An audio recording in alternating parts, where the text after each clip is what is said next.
Hello everybody, video here for you today. There's a ranch in northern Utah that's considered to be the epicenter of the strangest and most disturbing occurrences on Earth.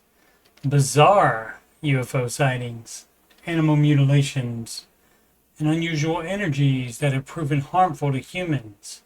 The federal government investigated for 2 decades, but their findings have never been made public. Now, a new team of independent scientists and researchers are uncovering proof of the claims and will stop at nothing to reveal the secret Skinwalker Ranch. This is the no cap recap of The Secret of Skinwalker Ranch, Season 6, Episode 9, called Darting Around. Originally aired July 29th, 2025. For more Skinwalker Ranch recaps, there's a playlist in the upper right.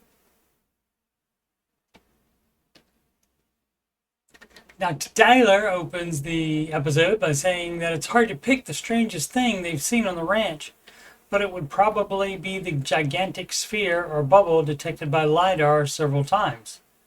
It is centered on the triangle and extends to 2,000 feet above the surface, but approximately 1/4 of it is underground.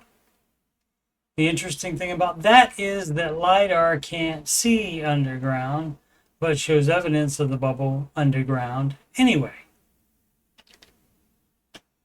In 2022, Jeremiah Pate of Lunasad used a balloon-based aerial radar system high above the triangle and other parts of the ranch. He detected a massive amount of electromagnetic energy at that 2,000-foot level. He is meeting with the team today because he used new tools to examine that data and has more information to share.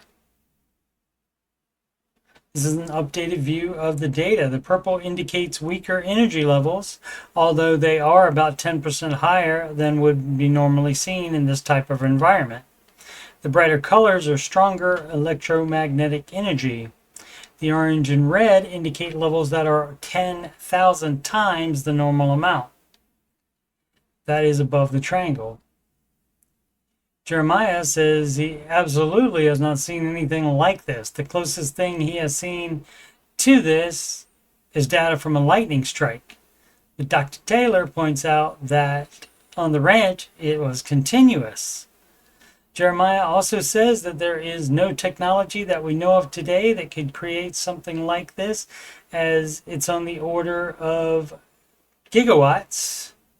And of course, Doc Brown needed that much power for time travel, but he and Marty infamously both said gigawatt instead of gigawatt.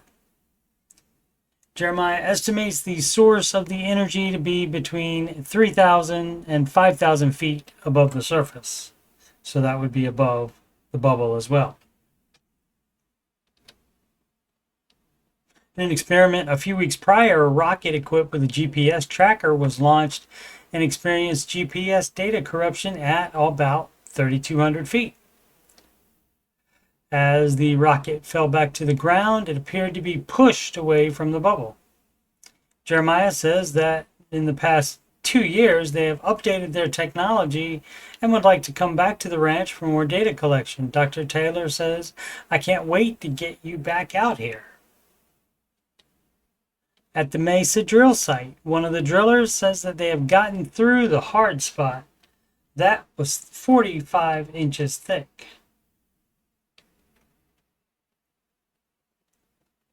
It took 2.5 hours to drill that 45 inches, and whatever they were drilling through did a number on this drill bit on the left that was brand new at the start of the 2.5 hours.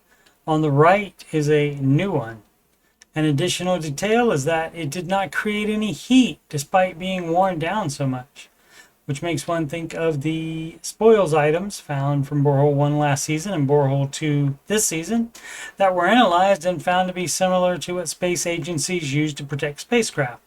Dr. Taylor said that the drilling would have been generating about 1,000 degrees of heat. They immediately go to the sifting area in which archaeologist Chris Roberts has been going through the Borehole 2 spoils. Chris's magnet attracts fragments of a layered metal. Dr. Taylor wonders how a spacecraft or even just the layered metal got deep inside the mesa. Representatives from Lunasonde, including Jeremiah, arrive on the ranch. He explains that they will be equipping a helicopter with what they call the DART, Dynamic Aerial Research Test Bay. It is the most powerful piece of equipment the company has. Jeremiah further explains that they will be taking an x-ray of the ranch, both above ground and underground. Ranch owner Brandon Fugel is also on the ranch for this experiment. The helicopter will have the DART on a 100-foot rope below it as it flies in a push broom pattern at 12,000 feet. It will shoot out radar signals that will hopefully provide more information about the energy source, the bubble above and below ground, as well as whatever is inside the mesa. Dr. Taylor and Caleb will be in a second helicopter piloted by Cameron Fugel, flying at 1,000 feet in and out of the bubble and monitoring the signal from the DART. Both helicopters are equipped with GPS, which will be monitored by Eric in the command center. Both choppers take off, and very quickly Dr. Taylor reports a 1.6 gigahertz signal being picked up. At this point, it would be strange to not see one, as it does show up every single time. Dr. Taylor is holding the antenna, so he moves it to see where the signal is the strongest. He confirms it's coming from the center of the triangle. The military reserves 1.6 gigahertz for transmissions between facilities on Earth and their crafts and satellites in space. The government could have left some of their equipment in place on the ranch, but why would they, since they decided to end their investigation there?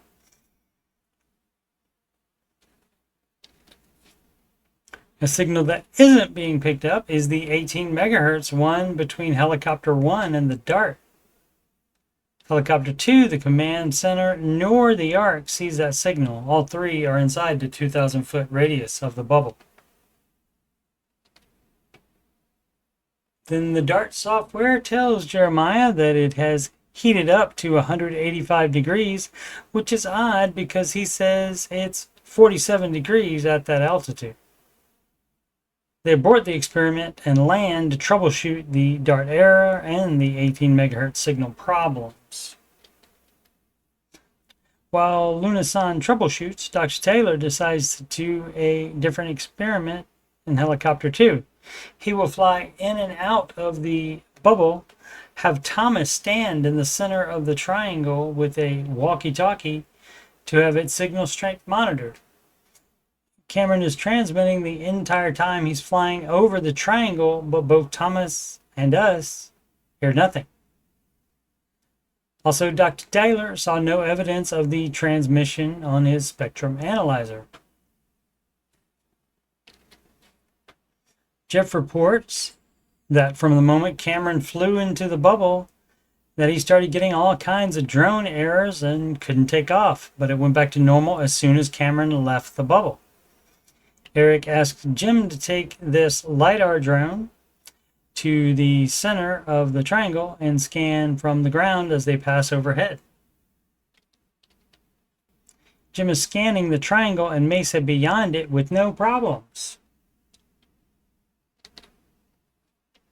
until Cameron flies into that area. Then it completely blacks out. Jim describes it as like someone is selectively erasing stuff.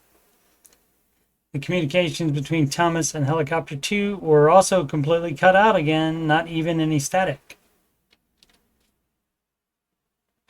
While on the ground, Lunasonde fixed all of the DART issues and lifted off again. Jeremiah confirms that they are transmitting, but still no one can see any evidence of it.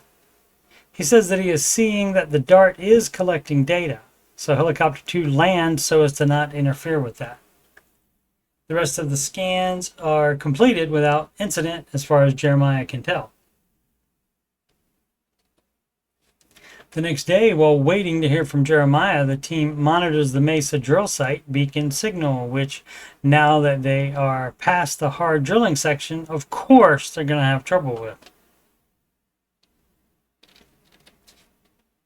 Chris calls from the spoils area saying he has more magnetic material from the latest spoils.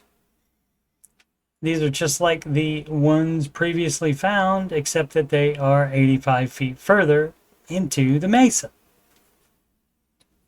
Another day, and Jeremiah calls with the processed data. The yellow in the triangle represents 100 times the energy outside in the purple. He says it is something you might expect to see when you are right above a lot of electronics, like a city. But this is the Utah countryside.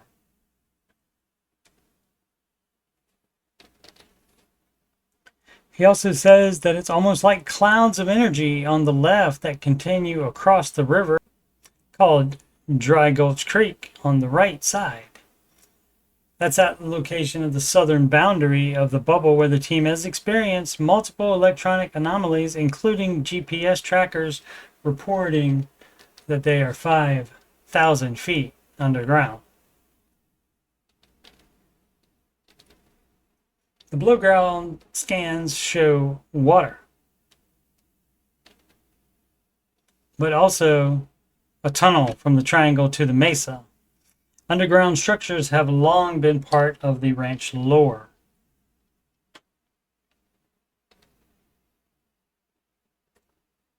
Also, the blue-gray features that look like a uterus on the left and the smaller one under the cursor on the right are voids. The left one is larger, but the right one is in the approximate area of the mesa drill site. They are both about 65 feet underground. As far as the ranch's data during the experiment, a camera picked up this UAP traveling very fast with no contrail. It's very difficult to see in the still image.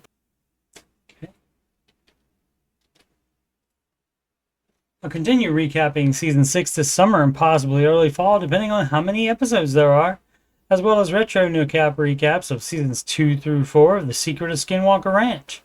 I'll also be finishing up retro no-cap recaps of The Curse of Oak Island, second half of Season 8.